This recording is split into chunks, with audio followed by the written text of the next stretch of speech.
पढ़ेंगे use of had. तो had का प्रयोग पास्ट टेंस में होता है और लिंकिंग वर्ब के रूप में अर्थात टू शो बिलॉन्गिंग वर्ब के रूप में। अभी तक आप इसके अंतर्गत पढ़ चुके हैं अफर्मेटिव सेंटेंस, नेगेटिव सेंटेंस और इंट्रोगेटिव सेंटेंस। आज आप पढ़ने जा रहे हैं इंट्रोगेटिव नेगेटिव सेंटेंस। तो चले इंट्रोगेटिव नेगेटिव सेंटेंस के स्ट्रक्चर को सबसे पहले हम समझते हैं। तो इसके स्ट्रक्चर को सबसे पहले हम समझते हैं, करना कुछ नहीं है आपको। देखिए इंट्रोगेटिव नेगेटिव सेंटेंस की उत्पत्ति तो होती है नेगेटिव सेंटेंस से, तो नियमतः एज और रूल नेगेटिव सेंटेंस से इसकी संरचना होनी चाहिए। लेकिन सुविधा के लिए अगर आप इंट्रोगेटिव वाला स्ट्रक्चर जानते हो तो उसी में नॉट शब्द जोड़ दो। कहाँ पर नॉट शब्द कहाँ जोड़ोगे? अरे क्रिया के पूर्व। ये देखो अगर हम इसको हटा देते हैं तो ये क्या बन गया? इंट्रोगेटिव सेंटेंस बन गया, ठीक ना, जोड़ दिया। और यहाँ नहीं जोड़ दिया और यहाँ नहीं जोड़ दिया, सिंपल सी बात। अब इसके लिए इंग्लिश में हम आते हैं सब्जेक्ट के बाद नॉट हैविंग नो लगा देते हैं। क्या करते हैं? नॉट हैविंग नो लगा दिया। ये देखो तो दो स्ट्रक्चर में तो नॉट हैविंग नो लग रहा है यहाँ, लेकिन लास्ट वाले स्ट्रक्चर में, लास्ट वाला इंट्रोगेटिव से मैच करा लेना, यहाँ नो नहीं लगेगा क्योंकि नो के बाद क्या है? कुछ आएगा ही नहीं, कुछ रहेगा ही नहीं। तो जब कुछ नहीं रहेगा तो क्या करोगे भैया? नो का उपयोग स्वतंत्र रूप से ऐसे नहीं होता है, ठीक है ना। उसके बाद जो है कोई ना कोई नाउन होना चाहिए। तो हम सीधा एग्जांपल पर आते हैं, ठीक है। हाँ चलिए, हल्का सा जुकाम हो गया है तो फिर भी हमने कहा कि नहीं बनाएंगे, ठीक है ना, क्लास लेंगे। चलिए ओके।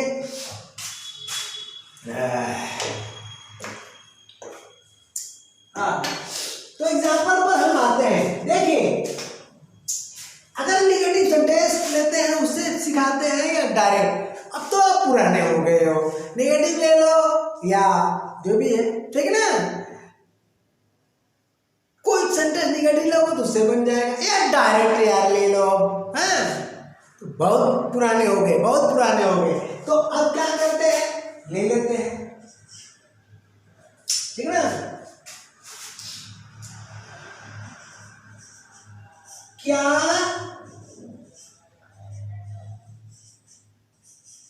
तुम्हारे पास मेरे लिए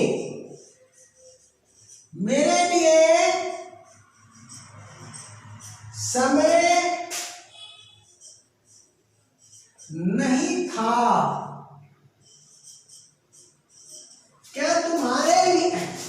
क्या तुम्हारे पास मेरे लिए समय नहीं था? तो इसमें ये ध्यान देना है कि जो मेन हमारा मुख्य अदर वर्ड्स है नाउन, ये देखिए यही है, ये है नाउन। और मेरे लिए जो फार्मी ये अन्य शब्द, इसके अलावा एडिशनल अदर वर्ड्स होते हैं, एडिशनल। तो अगर इनको हम ढक दें, कंफ्यूज मत होइएगा, बहुत सरल तरीका है। इनको मैं हाथ से ढक दिया तो क्या बना? क्या तुम्हारे पास समय नहीं था? क्या तुम्हारे पास समय नहीं था? ये नहीं मिला तो इसको ढूंढना है। और इसका पता नहीं से चलेगा तो नहीं किसके बाद रहेगा? ये देखिए नहीं किसके बाद है? अन्य शब्द के बाद है, देख रहे हैं ना। फिर नहीं यहाँ पर किसके? यहाँ पर है क्वेश्चन वर्ड के बाद, लेकिन क्वेश्चन वर्ड कहाँ है? अन्य शब्द के बाद। तो हिंदी का स्ट्रक्चर आपको समझना पड़ेगा। यहाँ नहीं कहाँ है? अन्य शब्द के बाद। ये सब चीजें मतलब आपको ध्यान देना पड़ेगा। तो अब क्या करेंगे हम? अरे भाई इसको ढक दो, कंफ्यूज मत हो, बहुत स्टूडेंट परेशान हो जाते हैं। अब क्या करेंगे? मेरे लिए क्या करें?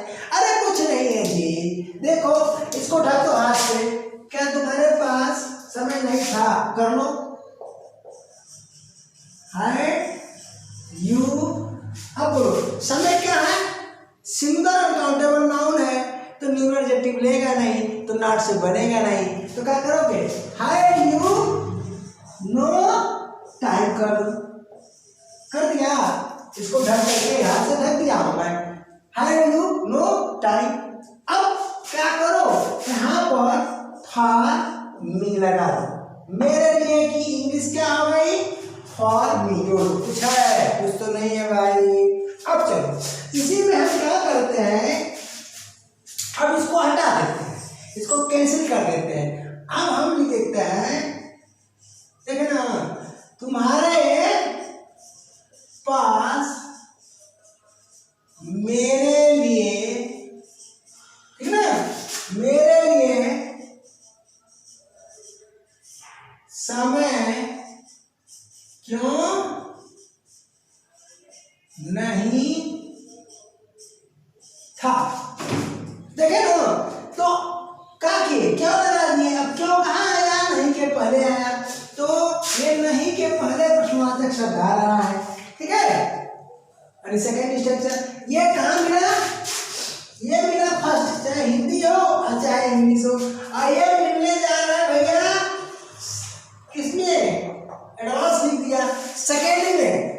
तो सेकेंड में आप क्या करो, अरे भाई यहाँ क्वेश्चन वर्ड लगा दो। तो क्वेश्चन वर्ड किसमें लगा रहे हो, ये फर्स्ट में तो ही लगा रहे हो, तो इस ट्रांसलेशन में क्वेश्चन वर्ड लगा। तो क्वेश्चन वर्ड क्या है, क्वेश्चन वर्ड क्यों, क्वेश्चन वर्ड क्या है आपका, क्यों, यानी वाई है। तो वाई यहाँ लिख दो, वाई लिख दो। चलो भैया इक्वल करके वाई, ठीक ना, why had you no time for me. बन गया कि नहीं बन गया, तो दो स्ट्रक्चर तो कंप्लीट हो गया। अब हम ये लास्ट वाला स्ट्रक्चर बहुत कम लोग पढ़ाते हैं, ठीक ना, और किताबों में ही बहुत कम मिलता है। ये मेरा रिसर्च है और उसको मैं प्रमाणित करता हूँ, ये मेरा रिसर्च है, ये कंस्ट्रक्शन मैं बता दे रहा हूँ, तो इसको मैं प्रमाणित भी करता हूँ। तो चलता है, इस स्ट्रक्चर को मैं प्रमाणित करता हूँ भाई।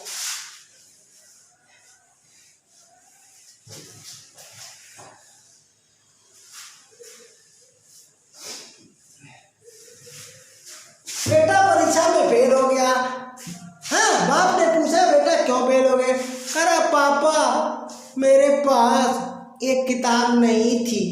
कहा पापा मेरे पास एक किताब नहीं थी, नहीं तैयार कर पाए। तो पापा ने कहा कि तुम्हारे पास कौन सी किताब नहीं थी, बोलो सिद्धू है ना, तुम्हारे पास कौन सी किताब नहीं थी। तो पापा बताओ, किताब का नाम जानना चाहते हैं, किताब का नाम जानना चाहते हैं। कह रहा है कि हिंदी में गद्य संकलन नहीं थी, इंग्लिश में पोट्री की, अरे कुछ बता दिया, नाम बताया, नेम। तो अब आप यहाँ क्या करो भैया, क्या करो,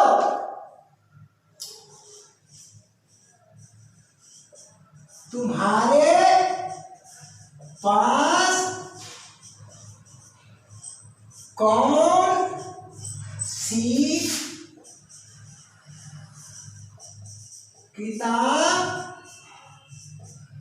नहीं थी, नहीं थी, क्या दे दिए।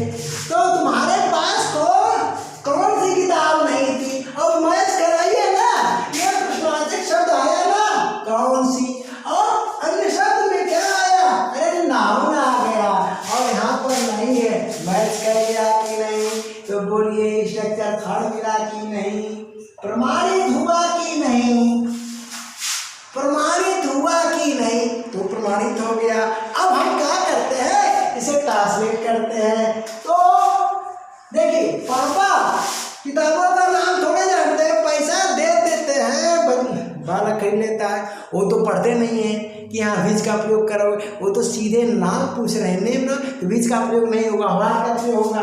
तो क्या करते हैं, यहाँ पर व्हाट लगा दिए, उसके बाद बुक लगा दिए, यानी व्हाट बुक, व्हाट बुक। अब बताओ हैड यू, अब बताओ हम लिखे what book had you no, बिल्कुल करा, तो नो फ्री हो जाएगा, ठीक है ना भैया, नो क्या हो जाएगा, फ्री हो जाएगा, जड़ हो जाएगा, स्वतंत्र हो जाएगा। तो व्हाट बुक हैड ना, what book had you not, ये नॉट का ये नया रिसर्च है मेरे द्वारा पूरी इंग्लिश लैंग्वेज की भाषा, बहुत से रिसर्च मैंने किया है, तो ये प्रमाणित कर दे रहा हूँ कि आपके लिए बहुत नई चीज है। तो कहाँ आ गई ये देखिए स्ट्रक्चर में, तो अब ये चीज है। तो भैया आपकी मर्जी, चाहे मुझसे पढ़ो चाहे किसी और से, कोई दबाव नहीं, कोई रिक्वेस्ट नहीं, समझ लिए कि नहीं। तो मैं तो बिंदास हूँ, पढ़ो या ना पढ़ो, अब मेरा काम है का समाज सेवा करना। ऑफलाइन भी चलाता हूँ तो बहुत कम फी में पढ़ा देता हूँ बच्चों को, ठीक है ना। तो अगले क्लास तक के लिए tata bye bye, thank you.